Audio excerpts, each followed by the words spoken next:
I want to do another video since that last one that I released, where I just kind of vented my thoughts on the whole controversy about males wearing women's clothes in public, and why I don't think that should be a problem, because it's all based on internal motives, etc. Um, and what I'm realizing, so I think people are kind of like most emotional about things that they don't understand. That was definitely true of me. I was quite emotional in that last video, as I just kept saying I don't understand, and I didn't understand, and I think I understand a lot better now. What's behind a lot of the disagreement, to put it mildly, and that is male versus female sexuality. Um, and I feel like I kind of maybe be able to transplain a bit of this to people. I know it's probably just going to piss more people off by saying that, or that I can somehow explain male sexuality. But here we go. I'm going to dig into this anyway. I think. So the thing that kind of made a lot of things fall into place for me was a Twitter mutual of mine, a gay man, posted a video in response to someone he was debating this issue with. He posted a video of the veil of ignorance theory, which is a theory that if people have to construct a society, that they don't know what their place in that society is going to be, so they don't know if they're going to be male or female, gay or straight, black or white, rich or poor. They don't know those details ahead, but they have to construct a society that they are going to ultimately live in, but they don't know, what demographics they're going to fall into that society. And so when people do this thought experiment, they tend to make things much fairer across the board. Wealth. I'm doing it justice. I'll link to the video below, but if you're interested. But it's not really the point. The point, though, was watching that. And again, it was a gay man who posted this in conversation with a woman, trying to get her to understand his perspective. And it occurred to me that the concept of sexuality being something that you are saddled with, that you have to manage throughout your life, is not something that most women are going to understand. It's not going to make any sense. And I think that is something that's missing here from both perspectives. Um, and I think a lot of women are going to hear that, and have been hearing versions of how I've been talking about this and others, as us basically saying that men are so horny they can't control themselves, so let them do what they want in public. Absolutely not. That is not at all what I or any of the other people, as far as I'm aware, arguing for dress however you want, view this. Rather, male sexuality is just constant. And I guess constant is the only way that I can explain this. And they have to work their sex drive their into a functional life. So this is something that gay men understand. This is something that straight men understand. I don't think this is something that many women, regardless of their orientation, really understand. And this is true with people with males with autogynephilia as well. It's constant. It's a constant desire to be that which they are attracted to. Now, what we have, that's another conversation. But the next point I needed to get into is that autogynephilia is a spectrum. So I said in my last video that a lot of parents of gender dysphoric boys are clinging to the possibility that their boy's gender distress, their son's gender distress, could be anything other than autogynephilia. And I said it's not. And I maintain that. But I need to explain a lot more, because that was very just cut and dry, nothing else going on. This is what it is. He's stuck with it the rest of his life. That's not at all what I meant. Someone else did a male detransitioner did a reaction video to my video and raised a lot of good points about the other factors that go into. He says, yes, it's AGP there, but there's so much more going into it, and that's what's really, really important for people to understand is autogynephilia and autism spectrum disorder are almost hand in hand. This isn't reflected in the research. I don't think Blanchard was testing for neurodivergence, or that was even in the conversation. I know Bailey straight up says he doesn't see a correlation, but I don't know how that is possible when you are in these online spaces. I mean, Anne Lawrence is an example of one. Phil Lilly, of course. Richie, as he just was talking about in his video.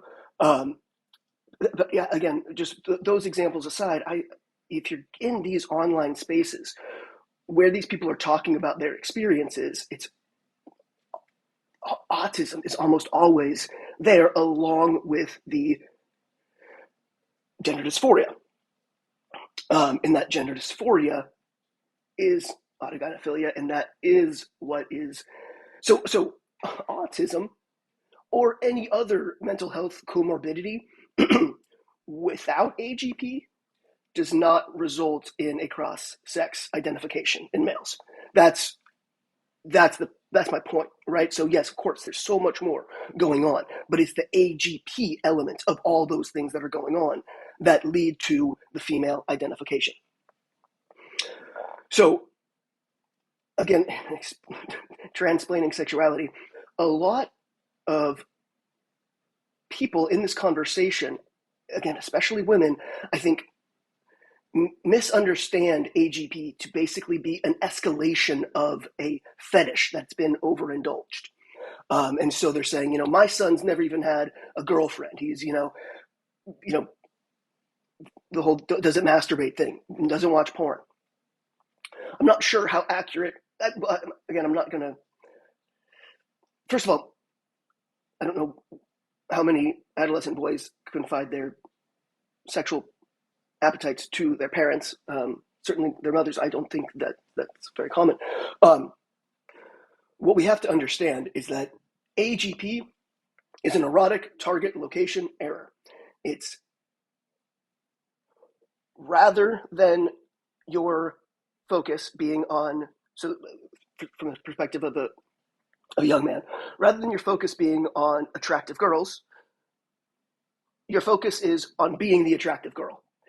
It's compulsive. It's automatic. It's not something that is, well, I got to back up, because in some cases it is fostered to being an overarching identity and to being the foundation and the entirety of someone's sexuality. For others, it's just a bit. It's a blip that they can ignore, compartmentalize, or that they can feed. Others, it's not a blip. It's the entirety of their sexuality. It's just the self as female. That's just their sexuality. Other women hold no appeal. Like, they just don't. They have zero desire to be with women. They only desire to be the woman themselves. This is rare. It's rare that it's that all-encompassing autogynephilia. For many others, it's mostly women, but then they'd also are really into the idea of being a woman themselves. Again, so spectrum. I have notes. Right, okay. So the culture that we currently live in tells anyone with any amount of this sexual productivity that they are women. It means their brains are female. Um, that's just in Western culture. That's just the mind fuck of a timeline we currently exist within. Uh, so the culture tells them it makes them women. There's no other way to interpret it.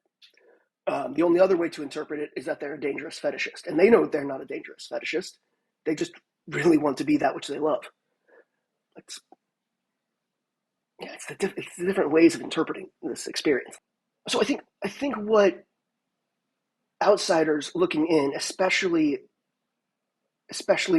mothers um, of boys impacted by this, is it does not mean that your son is a dangerous fetishist who's indulged in too much sissy porn. There's probably a lot of that going on. I'm sorry, but his lack of sexual experience does not mean he doesn't have a erotic target location error, which is backfiring his heterosexuality to himself. That happens seemingly organically, and especially with autistic boys. This needs to be studied. Again, the old literature does not seem to account for this, but that erotic target location error and autism spectrum disorder, again, both are spectrums, but the overlap is just incredible. I have a theory as to why. People can say I'm wildly off the mark here, but it does seem to resonate with a lot of people who have this experience, is that it is a subconscious, for an autistic person, it is a subconscious impulse to solve an external social problem, in this case, sex and relationships, internally. Autists internalize. They live primarily in a world in their heads. Again, spectrum, varying degrees, but when you have this awakening, that the normal sexual development happening, coupled with this neurodivergence, I really suspect in a lot of cases what's happening here is what I call closing the loop. They're solving that external desire in-house. Is I think what's going on in a lot of these cases. It's completely subconscious. And then depending on the culture in which they are raised is going to inform how that is expressed. So I think that's again my theory. I'd love to hear people's thoughts on this. I've written about it quite a bit in other forums, but talked about it in the Transparency podcast as well. Lighting on the background change there. That's my theory. Anyway, so I'm just here to say that male sexuality is constant. It's something they have to manage. It's something that they have to integrate into their lives in a functional, healthy, boundary respecting manner. Right now, in the culture that we live in, that tells these boys who have this sexuality that it means that they are women, that is completely incompatible with respecting healthy boundaries. Because it tells them that they belong in women's spaces, and they do not. Anyway, so recapping that part, and recapping that having this sexuality does not mean that they are sexual deviants, that they are hopeless. They need to be taught what it is and how to manage it. It could be that they just have a tiny little bit of it, and that they're like fully capable of having healthy relationships with women. Hopefully, women who are maybe okay with some cross-sex role play in the bedroom. Like, who's harming? It's fine, go for it, as long as she knows before you marry her and then spring it on her. Yeah, don't do that. But so that there could be that, or then again, there could be people swept up in this who don't really have the ability to have a healthy external sexual relationship with women, and instead their their their sex life is entirely, for lack of a better word, masturbatory. And I mean, if they're okay, if they're otherwise living a healthy, functioning life, and they're not infringing on women's spaces, claiming to be women, again, it's not harming. It's not awesome that they can't you know have a family or companion.